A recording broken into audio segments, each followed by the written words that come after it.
Nisso, mais uma palestra pública doutrinária nesse domingo, dia onde comemora o Dia dos Pais. Um abraço a todos os pais, que Jesus os coloca no conhecimento de ser o conhecedor dos seus filhos, a obediência e a compreensão com todos aqueles. Bom dia a todos. Que a paz do Mestre Jesus esteja sobre cada um de vós, sobre as vossas orações. Então, vamos nos organizar mentalmente e colocar em pauta aquilo que a gente quer se expressar, fazendo o pedido a Jesus: cura-nos com a sua grande sabedoria. Ainda sou tão pequeno, ainda me curvo diante dos grandes ensinamentos. Por que, mestre, eu estou lidando com os desconhecidos? Não é fácil ter a roupa em matéria, o deslocamento, mas é fácil ter você na minha mente e ir até o seu encontro. Graças a Deus. Eu faço um convite à Raiz para ler um minutinho de sabedoria.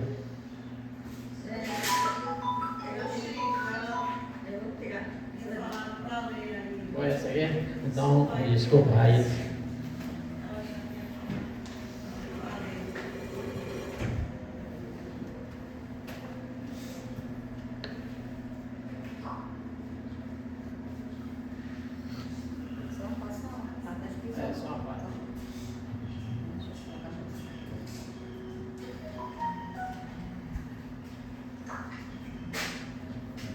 Se está enfermo, não se impressione. Qualquer mal ou aparência de mal é coisa passageira. A única essência eterna real é Deus, que é todo bem, a saúde perfeita, a felicidade integral, a alegria sem sombras. Se a doença o está experimentando, procure unir-se mentalmente à energia cósmica, que ele penetre o organismo juntamente com o ar que respira, e busque assim o revelamento, purificação de todas as suas células. Graças a Deus, muito obrigado. E o tema a ser abordado hoje na palestra é o Livro dos Espíritos, né? O nosso palestrante Marquinhos Campos vai trazer faculdades morais e influência do organismo, né, sobre esse crescimento. Na leitura do Evangelho, capítulo 14, honrai o vosso pai e vossa mãe. Vós sabeis os mandamentos: não cometereis adultério, não matareis, não furtareis, não prestais falso testemunho, não fareis mal a ninguém, honrai o vosso pai e vossa mãe. São Marcos, capítulo 10, versículo 19. São Lucas, capítulo 18, versículo 20, e São Marcos 19, 19. Honrai o vosso pai e vossa mãe, a fim de viverdes longos tempos sobre a terra, que o Senhor de vosso Deus vos dará. Decálogo, Êxodo 20:12. Piedade filial. O mandamento, honrai o vosso pai e vossa mãe, é uma consequência da lei geral de caridade, de amor ao próximo, porque não se pode amar o seu próximo sem amar o seu pai e sua mãe. Mas a palavra honrai encerra um dever a mais ao seu respeito, o da piedade filial. Deus quis mostrar com isso que ao amor é preciso acrescentar o respeito, as atenções, a submissão e a condescendência, o que implica a obrigação de cumprir para com eles, de um modo mais rigoroso ainda, tudo que a caridade manda para com o próximo. Esse dever se estende naturalmente às pessoas que estão no lugar de pai e de mãe. e que tem tanto mais mérito quanto o seu devotamento e menos obrigatório. Deus pune sempre, de maneira rigorosa, todas as violações a esses mandamentos. Palavra do Evangelho, graças a Deus. E agora eu passar para Marquinhos Campos, e que ele possa esclarecer faculdades morais.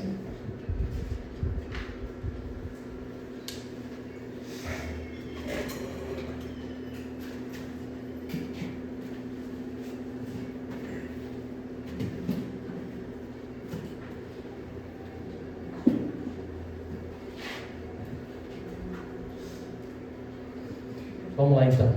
Bom dia a todos e a todas. Com a graça de Deus, para que nós possamos transmitir, decodificar da melhor maneira possível esse tema, né? Que está lá no Livro dos Espíritos, as faculdades morais e essa influência que exerce em nosso organismo. Então, as principais palavras aqui: a moral e o organismo. Bom, sobre as faculdades morais do homem, a pergunta 361 diz: qual a origem das faculdades morais, boas ou más, do homem? E a resposta foi: são as do espírito nele encarnado. Quanto mais puro é esse espírito, tanto mais propenso ao bem é o homem. Então a dica já foi dada aqui, não precisa de muito rodeio para a interpretação. Ou seja, aquele que tem de forma efetiva a praticidade do bem, ele está de acordo com o homem que tem uma qualidade moral. Seguir-se-á daí que o homem de bem é a encarnação de um espírito bom e o homem vicioso a de um espírito mau? Sim, o homem vicioso é a encarnação de um espírito imperfeito, do qual nós também poderemos estar nesta situação, a depender de como nós agimos diante das situações ao qual nós somos impostos. Do contrário, e aí vem a complementação da resposta, poderias fazer crer na existência de espíritos sempre, olha isso, ó, sempre maus, a que chamais demônios. Ou seja, é subindo degrau por degrau na escala evolutiva. E aí, como a gente está estudando a proposta até de trazer novas formas de fazer palestra aqui para vocês, cada vez que a gente pega um tema que consegue decodificar e interpretá-lo da melhor maneira possível, a gente vai compreender que, por exemplo, aquilo que era demônio nada mais é, e que algumas instituições ainda chamam hoje, do que espíritos que estão parasitando, vampirizando alguns seres encarnados em razão de débitos de vidas passadas. O espírito dá ao homem as qualidades morais e as da inteligência, certamente, e isso em virtude do grau de adiantamento a que se acha elevado. O homem não tem em si dois espíritos, ou seja, não dá para servir a Deus e a Amon, não dá para ser um espírito adiantado e rebaixado ao mesmo tempo.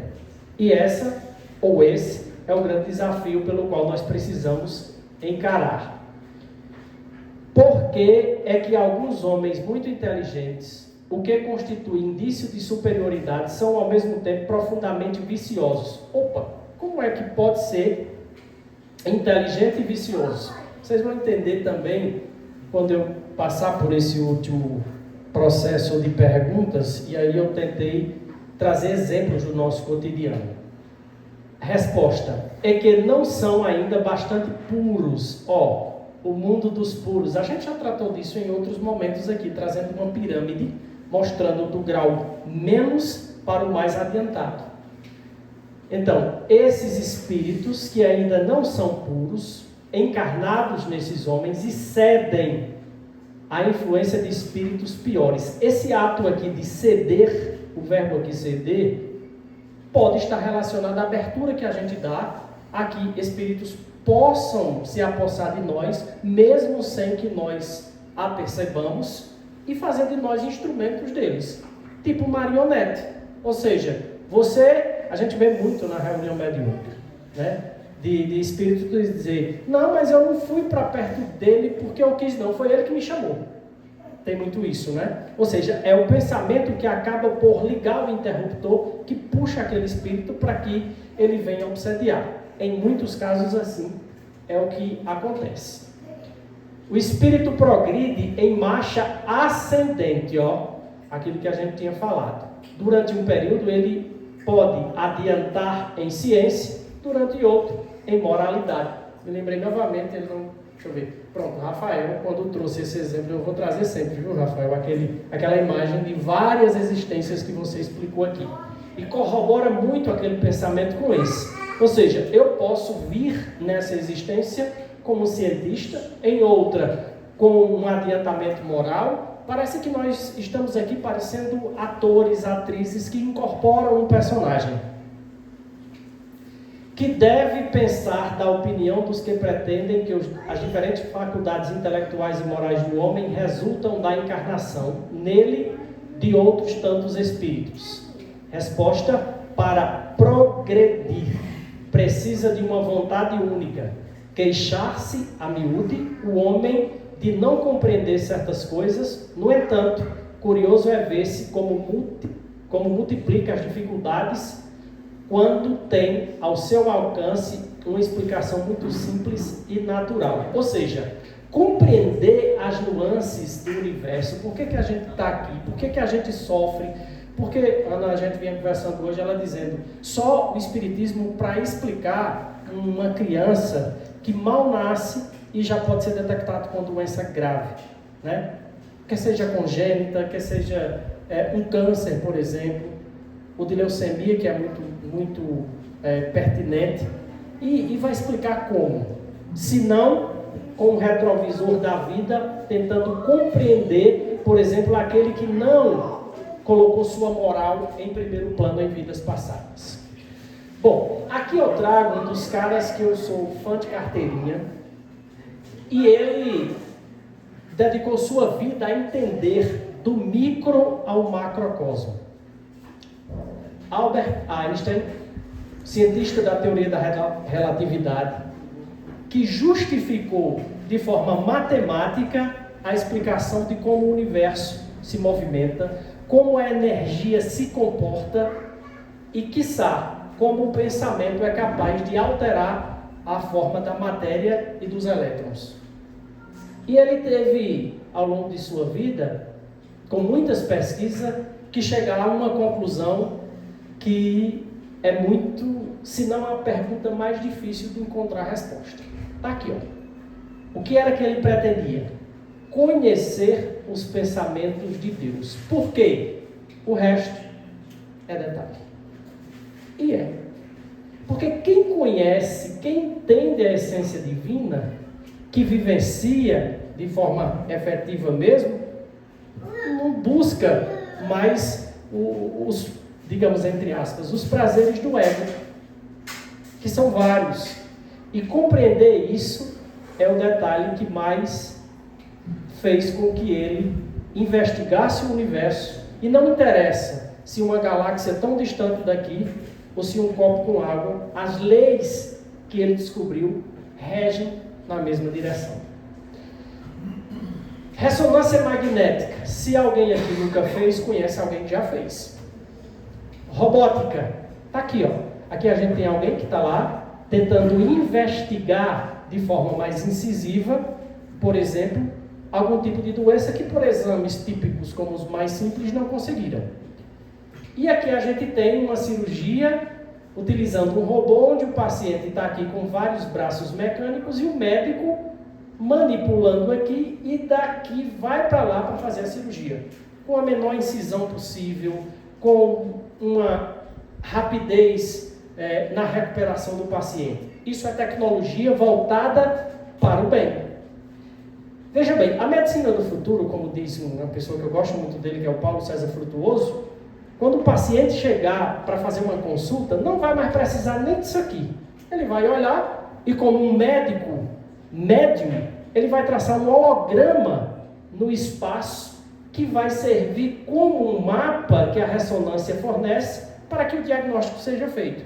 E a medicação pode ser de fluidos. Em vez de fazer um tratamento cirúrgico, mesmo que menos invasivo, vai ser o quê? Imposição de mãos, como se faz inclusive aqui no PAS, mas com uma alta tecnologia ainda mais a serviço da humanidade. É por isso que a gente está vivendo no processo de regeneração planetária e de um encarne em massa de mais de 200 espíritos evoluídos com essa missão.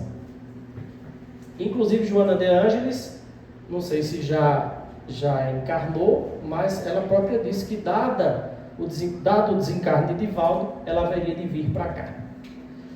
Faixa de Gaza, o conhecimento quando usado para o mal. Está aqui, onde Israel, através de Netanyahu, e os Estados Unidos de Donald Trump, estão patrocinando essa devastação humana. E aqui, crianças, idosos, pessoas de todas as idades, disputando a tapa alimento. Mas não é o alimento, é qualquer alimento, para tentar suprir a necessidade. Em nome de quê? De poder, de conquista, de imposição de suas leis, de suas regras. E parece que Israel não entendeu o recado ainda direito. Marcos, e os palestinos, você é a favor do que o Hamas fez? Não, absolutamente. Mas a gente aprendeu com esse cara aqui, que o mal, a violência só atrai violência. A gente aprendeu com Jesus que tem que ser dada a outra face. E nós não fazemos. Está aqui, Eu chego já neles, tá bom? Então, esse aqui é o conhecimento usado para o bem e também para o mal. Outro exemplo são as bombas de Nagasaki e Hiroshima, que dizimaram mais de 100 mil pessoas. E esse desencarne em massa foi fruto de uma insanidade humana. E quem hoje está potencialmente fazendo esse tipo de coisa? Está aqui, usando as faculdades morais e intelectuais para o mal. Esse aqui é o Sir Elon Musk. Provavelmente vocês já viram falar num sujeito que disse que em breve não vai mais precisar do trabalho humano, que ele está construindo robôs para substituir tudo aquilo que nós fazemos, e que quem quiser disputar um emprego no mercado de trabalho vai ter que entender sobre inteligência artificial, e que muitos serão os desempregados porque não vão precisar. É tipo assim, o robô não adoece, não faz greve, não tem salário todo mês, vai ser caro o início, mas o custo-benefício ao longo do tempo vai ser bom. Ele está implantando isso. E os carros dele, da Tesla, convencendo as pessoas de que é energia, de que coisa e tal, mas com um objetivo: destruir de forma bastante significativa a indústria automobilística mundial para favorecer a ele. E aqui, como a gente faz uma viagem aí pelo estudo de que tipo de personagem é esse, a gente pode, por exemplo, de forma hipotética dizer, isso aqui é um reptiliano, né? Oi. Tá bom, nós resolvemos já. Usando bem, como é que a gente pode usar bem as faculdades morais e intelectuais? Segundo Chico, a sabedoria superior tolera a inferior, julga. Isso a gente pode aplicar na nossa vida? Sim. E qual é o melhor ambiente que a gente pode aplicar esse ensinamento de Cristo, de Chico? Dentro da nossa família, com os nossos amigos. Porque veja bem, a sabedoria superior ela é tolerante ante a uma situação de impaciência. Sabe aquele tipo de pessoa que Augusto Cury diz nos livros dele assim: eu não suporto trabalhar com pessoas lentas. Ou seja, fulano, pega ali um copo d'água, e a pessoa vai assim, como uma tartaruga, você vai quase querendo empurrar a pessoa.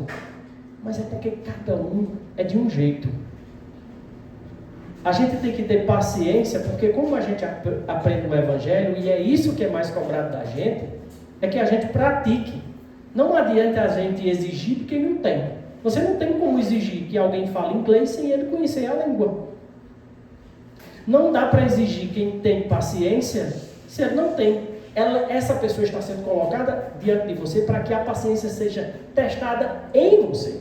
Para que o perdão seja testado em você. Ah, Marcos, mas ela não sabe o que eu passei. Não interessa. Quem tem que saber é você. Então, sigamos esses exemplos e não os anteriores. Portanto, a sabedoria superior, ela perdoa. A inferior, condena, julga.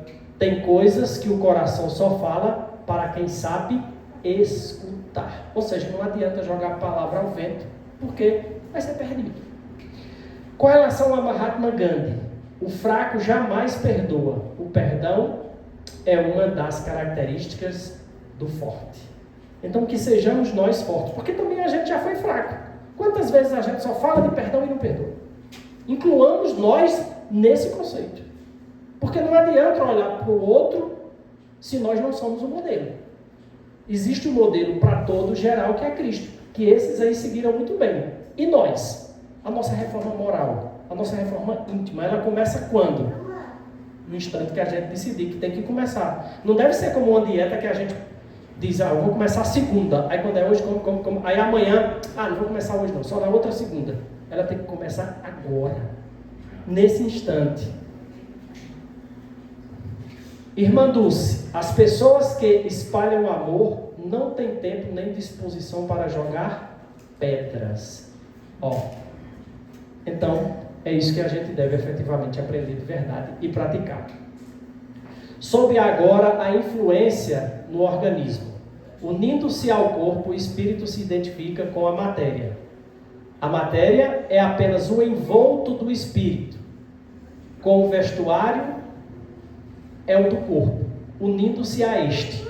O espírito conserva os atributos da natureza espiritual. Isso implica o quê? Que tudo que a gente fez em vidas passadas traz. E o perispírito tem uma função de uma espécie de sugador de problemas que a gente viveu e que vão ancorar-se no momento carnal que a gente está. Daí surgir um sem número de problemas para a gente tentar administrar. Após sua união, o corpo exerce o espírito suas faculdades com liberdade plena? Resposta: o exercício das faculdades depende dos órgãos que lhe servem de instrumento. A grosseria da matéria as enfraquece, ou seja, o espírito pode sucumbir ante a questão material. A idade, sabe aquele tipo de sujeito que era bruto, ignorante, não sei o que, quando era mais novo? À medida que o tempo vai passando, ele vai perdendo essas forças e achava que não precisava de ninguém. Daqui a pouco vai ter que ter alguém que troque a fralda dele, que dê banho. E aí? É assim que funciona, né? O livre exercício das faculdades da alma está subordinado ao desenvolvimento dos órgãos. Os órgãos são um instrumento da manifestação das faculdades da alma, que se acha subordinado ao desenvolvimento do grau de perfeição dos órgãos. Ou seja, se o órgão é saudável, é porque a alma traz em si coisas boas que ele praticou certamente em vidas passadas. Aqui mostra dois momentos, né, em que, por exemplo, um cordão umbilical ligado aí à criança que está no ventre da mãe, e outro mostrando que a vida embrionária e o espírito coexistem no mesmo hábitat. É tanto que regressões que são feitas em clínicas, tudo que um bebê está na barriga da mãe, que a mãe sente, o bebê que está lá capta essa energia. Se tiver uma discussão entre casais, a mãe grávida, ele vai perceber. E isso pode ser registrado a nível de subconsciente, que é o espírito presente, e carregar para uma vida. Eu, uma vez estudando em João Pessoa, tem um professor meu chamado Pompeu, que ele era médico psiquiatra, dava aula de biologia, e ele fazia, às vezes, até por 2, 3 aulas longas que ele fazia junto com a gente, fazia hipnose. Numa delas, pediu a alguém que gostaria de ser hipnotizado. Aí a pessoa foi, e lá a pessoa começou a chorar quando ele deu o comando que a pessoa ficou hipnotizada. E por que você está chorando? Porque eu estou na barriga de minha mãe e ela foi entrar dentro de casa e um cachorro avançou nela e está latindo aqui e eu estou com medo. Veja, lá na vida intrauterina, aqui, como eu estava dizendo, foi registrado um medo. E até hoje, essa pessoa horroriza a cachorra. Porque nesse momento ela se sentiu ameaçada. E aquele medo também da mãe, o latido, passou para a pessoa. Portanto, não somos seres humanos vivendo uma experiência, isso aqui já é batido, mas é importante que se diga, uma experiência espiritual. Na verdade, somos seres espirituais vivendo uma experiência humana. Onde é que a gente está? Aqui. Esse corpo que a gente tem pode carregar problemas que vieram de vidas passadas e estão impregnadas aqui no perispírito. E como é que a gente melhora? Se tornando melhor como pessoa, fazendo preces, e possa ser que a espiritualidade nos ajude, ajuda quando a gente faz efetivamente a nossa parte. Bom, o que pode, na verdade, contaminar nosso perispírito e, consequentemente, o corpo nesta vida? E aí quando fiquei fazendo essa palestra, eu fiquei pensando o que é que perturba muito a gente enquanto ser humano. E aí eu elenquei algumas coisas dos quais a gente ouve, assiste muita palestra de psicólogos e psiquiatras, espíritas, e a gente percebe que isso aqui, todos esses ensinamentos estão presentes. Por exemplo, numa reunião mediúnica, isso aqui acontece muito, traição. De repente um dos cônjuges falece e o outro sabe que foi traído e fica ali obsediando o outro. E em vida, quem é traído sofre muito. Para manter aquela relação é preciso um esforço dantesco. E às vezes a traição ela ocorre por motivos banais. Falta de diálogo, que o casal precisa que seja feito. E essa separação, ela se torna muito dolorosa. Outra coisa que pode prejudicar o perispírito em vidas passadas e até nessa existência, claro, porque isso aqui pode levar o quê? Mágoa, depressão, ideias suicidas, porque você está com um processo de rejeição interna muito forte, ansiedade. A ansiedade, que é considerada aí o mal do século, né? Todos nós temos. A gente tentar puxar o futuro para perto de nós. Se você vai fazer um exame laboratorial amanhã, já fica hoje com medo. Será que está tudo alterado? Como é que vai proceder? Se for fazer uma cirurgia, um procedimento qualquer. Então a gente tenta arrastar o futuro para perto de nós, porque na verdade a ansiedade nada mais é do que um medo que é puxado para o presente. Sentimento de culpa por não ser a pessoa que você gostaria de ser. Vergonha, que na escala em Hertz é o sentimento mais baixo que tem. Toda pessoa envergonhada, ela é uma pessoa que opera na sua frequência muito baixa. A aura dela está uma bagunça completa. O não perdão, ou seja, o sentimento de vingança, as mágoas e o ódio, isso aqui vem nas reuniões mediúnicas de carrada. Os espíritos querendo se vingar. Mas ele fez isso comigo. Aí fica ali o tempo todo. E aí a vida da pessoa às vezes está desandando porque ela não procura a compreensão holística para entender que é, por exemplo, aqui vindo, sendo uma pessoa melhor, se esforçando para tal, a gente pode ter, inclusive, um melhoramento nesse aspecto. Outras coisas que podem corroborar para problemas em vidas futuras. Quem utiliza de drogas pode ter o seu perispírito comprometido e no futuro vir com problemas tipo respiratórios, neurológicos, pulmonares, sanguíneos, em razão do que está vivendo nesta existência. Assim como álcool, baixa estima, ou seja, você não se dá mais valor, até por uma ausência de propósito de vida que a gente possa em algum momento ter. E a doença ela acaba se manifestando, tá? Em nosso corpo. Falta de paz, violência física ou emocional. Essa violência emocional ela persiste muito através do preconceito, né? Da rejeição e de outros segmentos que a gente vive no dia a dia. O que é que a gente precisa fazer em termos de violência emocional? Entender que o outro é daquele jeito. A mudança ela nunca parte de lá para cá. Ela é sempre minha. Isso não sou eu que estou a dizer, mas quem trabalha com saúde emocional sabe muito bem que a mudança ela tem que ser sua. Eu não aceito fulano, eu não gosto daquela pessoa. Tá, você já pediu perdão, você já fez o possível, pronto, o resto não lhe pertence mais. Faça a sua parte. Já foi feito? Pronto.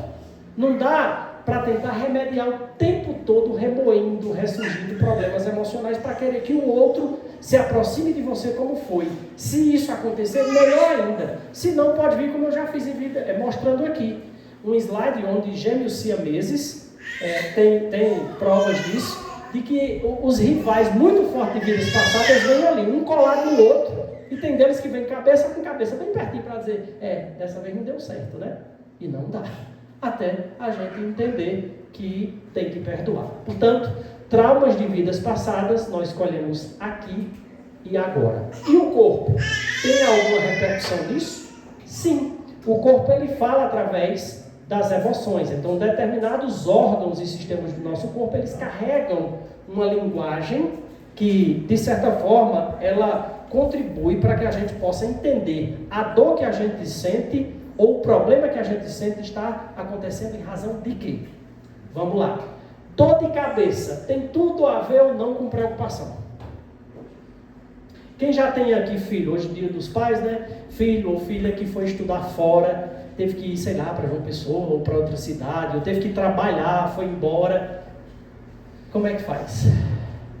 A nossa mente parece que fica aquele vulcão ali em erupção o tempo todinho. Será que vai acontecer um desastre? Será que vai morrer? Será que meu filho já almoçou? Será que já jantou? Será que já tomou banho? Será que não sei o quê? Não é assim? Então, essa preocupação, que também é fruto de um processo de ansiedade, ela acaba a comprometer aqui o cérebro e tome processo de dor de cabeça. Tome enxaqueca, e você tome Doril para dizer que a dor sumiu. Não é assim? Tome qualquer... essa medicação não dá mais não, vai aumentar a dose. Mas o problema está nesse controle emocional. Parece que quando a pessoa retorna ao estado de paz, a dor de cabeça desaparece. Outro aspecto que o corpo fala, coração. Geralmente, e isso é comprovado não é só pela espiritualidade, não, pela ciência. Tratamentos, tanto que muitas pessoas que chegam nos consultórios, os médicos, prescrevem lá, terapia.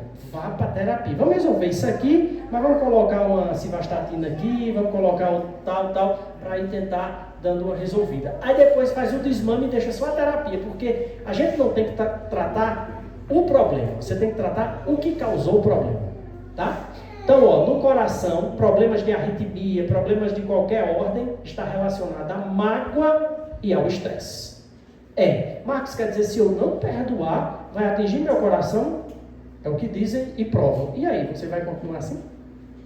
Marcos, e eu estressado, meu trabalho, você não sabe como é meu chefe. Tem dia que eu vou lá, acordo cedo, tomo banho, me agito. Chego com o maior bom humor, aí vem um paciente lá, todo estressado, para que eu faça a ficha, para que... Mas e aí? Quem trabalha nesse ramo de atendente, quem trabalha de tudo quanto a gente vai fazer o quê? Faz como a música aí que pegou, né? E o cabo vai endoidar?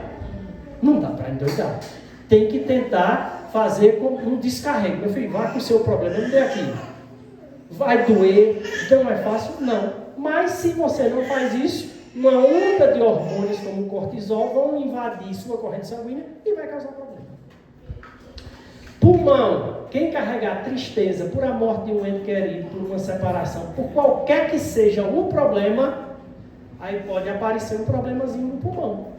Sem você, aí você diz, mas rapaz, fulano nunca fumou. Não, fulano nunca fez tal coisa. Pois é, de repente, está lá um pulmãozinho com problema, porque você está carregando tristeza.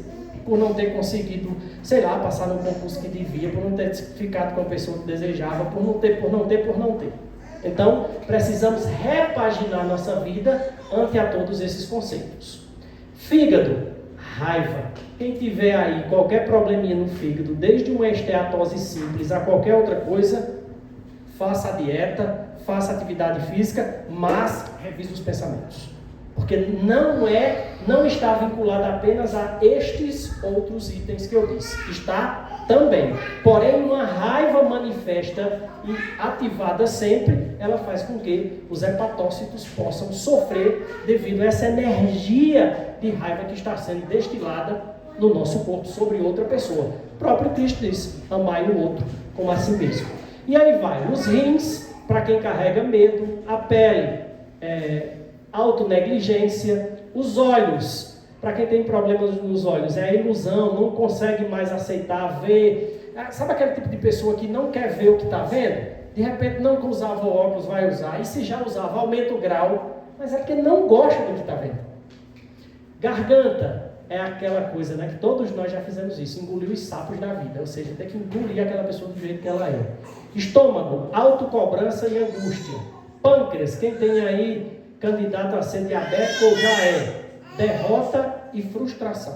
São as duas emoções que colaboram para ter problemas no pâncreas. E a bexiga, ressentimento. Portanto, nós precisamos sair dessa onda que vibra no medo, na tristeza, na raiva, no orgulho.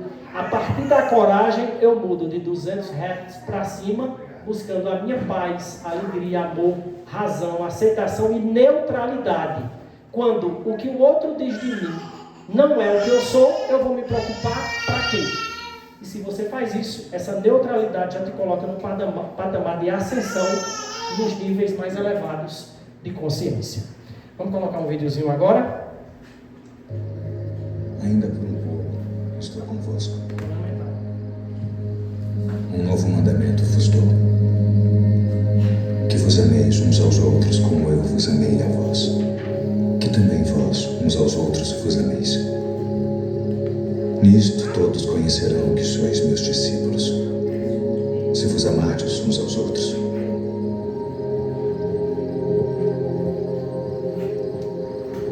Deixo-vos a paz. A minha paz vos dou, não vou-la dou como o mundo a dá. Não se turbe o vosso coração, nem se atemorize. Saí do Pai e vim ao mundo. Outra vez deixo o mundo e vou para o Pai. Eis que chega a hora. E agora, que vós sereis dispersos, cada um para a sua parte, e me deixareis só. Mas não estou só, porque o Pai está comigo.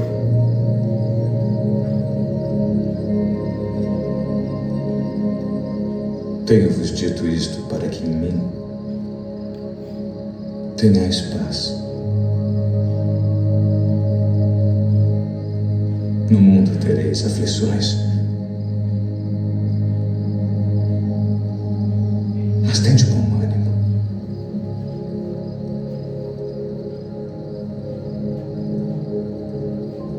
Eu venci o mundo.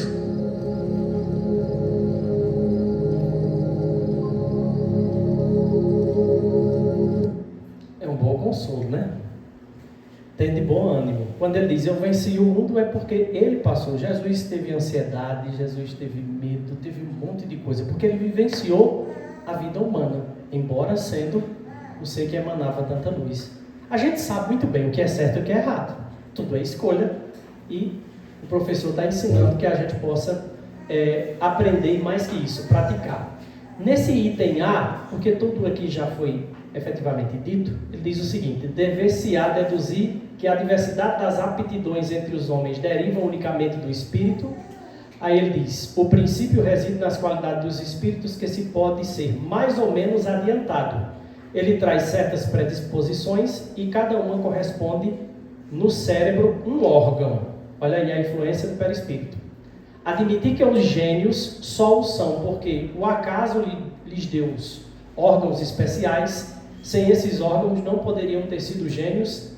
Aí olha a conclusão: assim, o maior dos imbecis teria podido ser um Newton, ou Isaac Newton, um dos grandes ícones da física. Ou seja, para ser gênio, você tem que ter alguma importante evolução moral para que venha assim.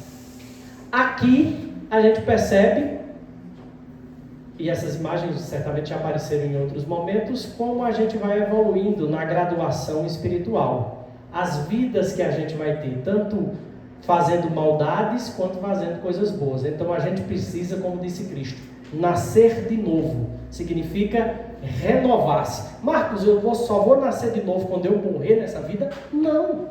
Eu e vocês podemos nascer de novo agora. Quando a gente começa a modificar nossa ação moral, quando a gente começa a ser melhor. Por exemplo, no trânsito, quando alguém nos ofende, dá uma fechada, a gente não querer retrucar. Ou em qualquer outra situação. Se a gente controla o bicho que existe dentro de nós, que são as nossas questões antropológicas do homem, que vive dentro de nós, no aspecto humano, animal, a gente pode ou usar uma dessas encarnações aqui para evoluir, né? Evoluir no sentido de não aproveitar para fazer o bem, ou pode ir na direção do infinito, que é o símbolo do infinito, em direção a uma espiritualidade avançada a cada momento que a gente vai encarnar. Vamos colocar agora um vídeo do Paulo Sérgio Frutuoso, médico cirurgião oncológico. Para mim é um top dos tops que ajuda muito a gente a compreender o espiritismo. Inclusive está na Europa falando sobre o espiritismo.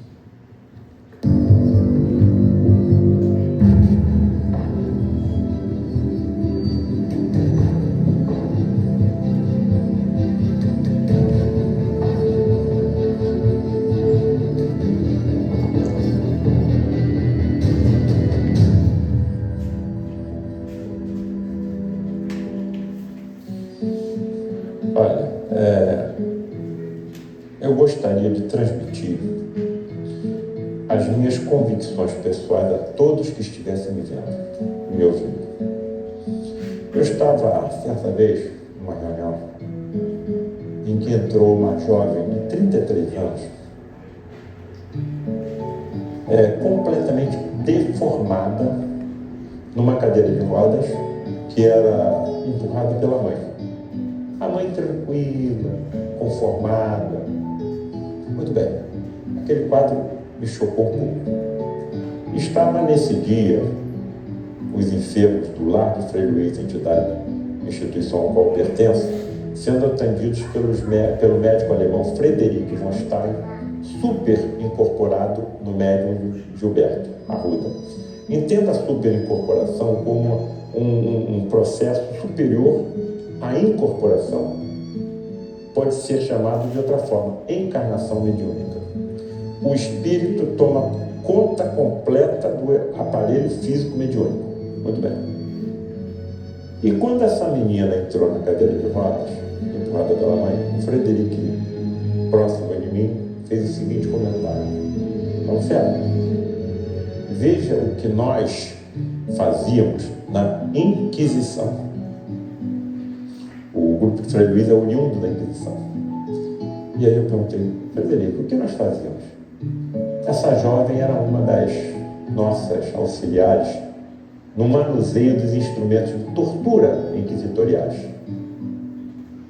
Aí eu me aproximei da mãe da menina e perguntei: minha senhora, como é o nome da doença da sua filha? E ela respondeu: a minha filha tem uma doença muito rara, chamada Síndrome de Larsen. Muito bem, eu anotei. E cheguei em casa e fui estudar o que era a Síndrome de Larsen. Muito bem. Em 1954, um ortopedista cirurgião chamado Joseph Larsen estudou essa doença. Ela é uma doença genética, hereditária, que acomete um único gene. E aí ele gera uma proteína errada. Todo gene produz ou programa uma ou mais proteínas. A proteína que esse gene produz, ela entra exatamente na confecção da organização das articulações no embrião. Quando esse gene está defeituoso, e a proteína evidentemente também, porque é gerada por ele, as articulações do embrião ficam anormais. E o que acontece com ela?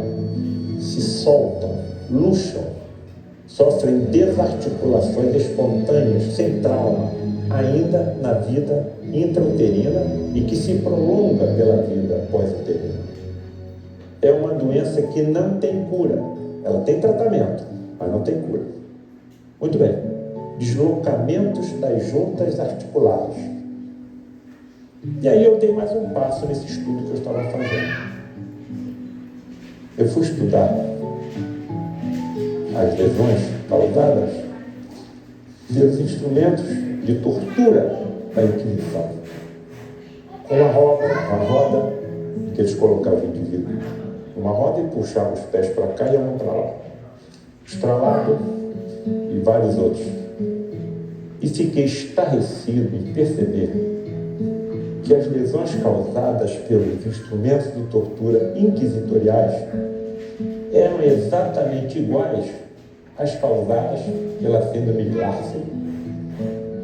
Então, mais uma vez, é um detalhe, em mais de 40 anos, ficou comprovado a mim que aquilo tudo que nós fazemos e que prejudicou o próximo ou prejudicou a natureza do planeta em que você vive, fica gravada no tal perispírito envoltório fluídico do espírito, chamado pelo Sheldrake de campos morfogenéticos. Muito bem. A deformação pode ser mais ou menos profunda. E de acordo com esse aprofundamento, com essa deformidade causada pelo seu ato, pelas suas palavras e até pelo seu pensamento, só há uma forma de você corrigir o envoltório eterno do ser espiritual, que é você. É você habitando um novo corpo físico, e nesse corpo físico as deformações corrigem o teu perispírito. Nesse raciocínio, os médicos dos outros planos, ao longo de 40 anos, com eles convivendo, inclusive materializados pelos fenômenos de ectoplasmia, me disseram que os tumores são aspiradores das impurezas do espírito. E aí você encontra uma explicação do porquê de determinados tumores de alta malignidade surgirem até em fetos, em crianças que não nasceram. Como essas impurezas foram parar no espírito, se a criança nem nasceu? Salta aos meus olhos, agride a minha fronte, aperta o meu nariz e puxa a minha orelha. Que essas impurezas foram parar no espírito em vidas passadas, que grande parte das religiões não aceita. Então, mais uma vez, eu acho que a solução para a humanidade está na compreensão desses fenômenos com a comprovação científica dessa veracidade. Vejam como é interessante essa leitura feita por um cientista, ele que é professor da UERJ no Rio de Janeiro, cirurgião oncológico, e também um dos assíduos frequentadores do lar de Frei Luiz há mais de 40 anos. Ele conta outra história onde um médico, professor amigo dele de cardiologia, teve um problema e já tinha feito toda sorte de consultas, tratamentos e inclusive cirurgias. Estava agendado uma nova cirurgia. O fato é que ele chegou meio envergonhado para conversar com um amigo dele, professor, e disse: professor, o senhor toparia no lar de Frei Luiz? O senhor não tem nada a perder, não vai ter nada demais, o senhor vai se deitar e alguma coisa vai acontecer. Ele não estendeu muito a conversa. Fato é que o amigo foi, se deitou, mas com ele levou mais 5. Neurocirurgião, cirurgião vascular, cirurgião cardiológico e por aí vai. Levou uma equipe médica para assistir o evento. E lá, o médico de incorporação, o Frederic, veio e olhou para esse aí, o Paulo César, e disse: Paulo César, o senhor está vendo o que eu estou vendo? Aí o Paulo César, sim. Ele disse: pegue sua mão, e aí o perispírito todo pulsando de energia, e retire a válvula mitral defeituosa. Aí ele olhou assim para a entidade e disse: mas como eu vou fazer? Ele disse: tire. Ele foi lá e retirou. Quando ele retira do coração a válvula, que abre a mão começa a ficar sangrando a válvula. E um olha para o outro, aí ele disse que não conteve a curiosidade e perguntou à entidade: mas como ele está vivo se a válvula está em minha mão? Ele disse: é porque no mundo de vocês isso não poderia acontecer, mas no nosso pode. À medida que os átomos foram desmaterializados e colocados em sua mão, outros já estavam sendo recolocados e já está perfeito, batendo normalmente. E aí ele chama o cirurgião vascular e mostra a peça anatômica. E ele vê e ficou assim encantado por todas as coisas que ele vê na universidade, as peças estarem ali do mesmo jeito. E o final da história é de que o professor amigo dele ficou curado e não precisou fazer a cirurgia. São histórias como essas que acabam fazendo com que o espiritismo ele comece a ganhar um novo tom e que a gente torça para que isso aconteça de forma ainda mais efetiva. Bom, para quem já sentiu ontem, me perdoe repetir hoje, eu estou trazendo isso por causa da palestra que recai sobre o tema energia, do qual eu gosto muito. Eu vou repetir. Tem alguém aqui que tem algum problema, fora eu, de questão de ansiedade, né? Quem tiver ansiedade, algum medo, alguma fobia, alguma coisa que lhe perturba de qualquer sorte, se entrega só a essa frequência que eu vou passar aqui. Ela é apenas uma onda sonora, só dura 5 minutinhos, tá? E a gente vai fechar os olhos e tentar focar no problema que está causando esse sentimento desagradável na gente. Coloca só as mãos nas pernas, vamos fechar os olhos juntos, eu também, claro, vou fazer, porque toda vez que eu faço, eu tenho algum resultado. E a gente vai ver ou experimentar. Algumas pessoas podem sentir algumas coisas, como um tremor, uma sensação de frio ou de quente, ou nada, tá bom? Mas a frequência, isso aí é a presença de Deus comprovada pela ciência, que a gente pode experienciar. E eu tomara que a gente consiga isso agora e se liberte da angústia, da mágoa, do ódio, da vingança, do medo, da depressão, de qualquer desses sentimentos que possam estar nos perturbando no momento. E tudo o que vier junto com ele, até o momento em que eu pedi para você respirar e depois abrir os olhos.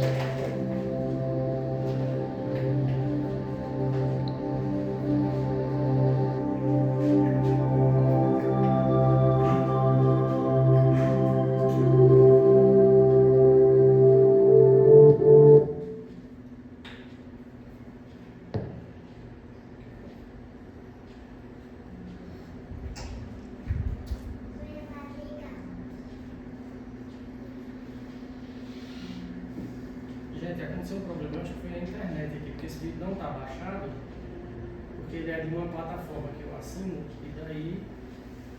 Deixa eu ver aqui.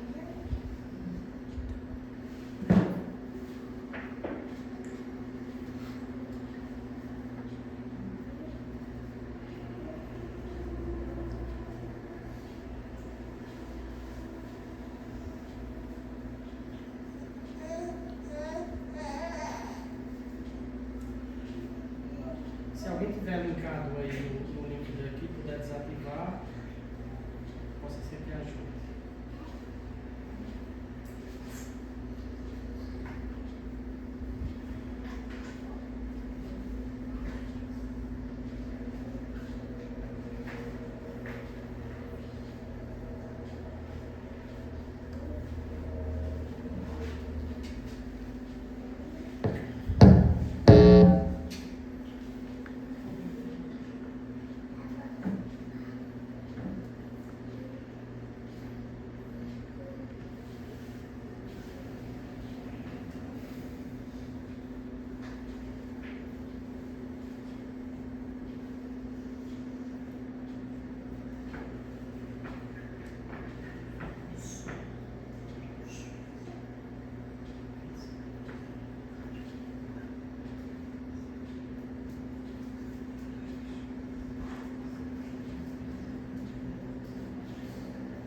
Continue de olhos fechados.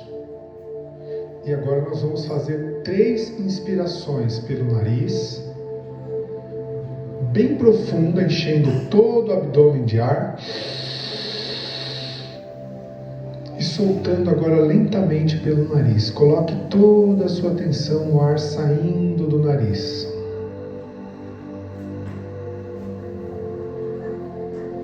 Mais uma vez.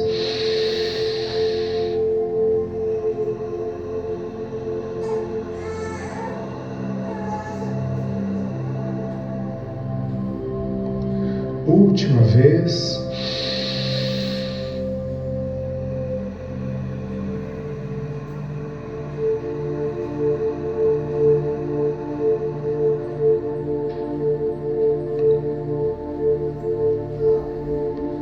Agora você pode abrir os seus olhos. Pronto.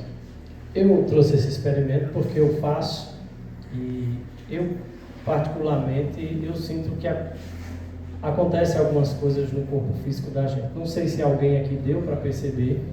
Pode ser que aconteça também depois, tá? Isso vem de onde? É de um estudo. Isso tem um monte de cientistas por trás que mapearam essas frequências e transformaram nisso, que pode realinhar a estrutura atômica que existe na gente, que foi desalinhado pelo pensamento e com relação à espiritualidade por um processo de vidas passadas, tá bom? Espero que vocês tenham gostado. Quem quiser pode encontrar muita coisa relativa a esse tipo de frequência no YouTube. Só colocar altas frequências e lá você vai ter para todo tipo de coisa, desde emoção até dores físicas, tá bom? Então, gratidão a todos. Obrigado.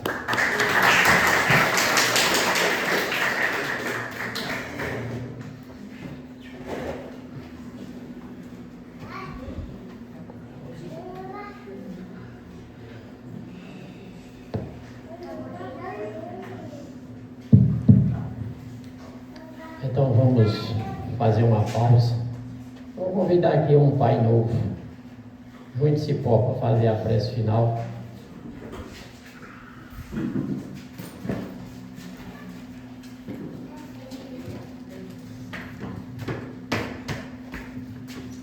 Bom dia a todos.